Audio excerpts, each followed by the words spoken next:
Za sanacijo so se odločili tudi zaradi uspešne kandidature na razpisu za evropska sredstva, ki bodo omogočila izvedbo načrtovanih del. Kot prioriteto smo si zadali obnovo fasade, obnovo jedilnice, potem namestitev kolektorjev na streho za toplo vodo, potem zamenjavo radiatorskih ventilov za termostatske ventile, obnovo vseh svetil za varčne svetilke.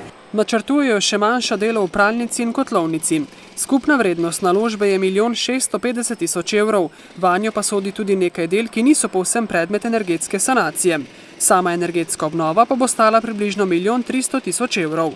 Evropski denar morajo počrpati do 15. septembra 2013. Evropskih sredstev bomo pridobili 1 100 000, ostalo pa bojo lastna sredstva.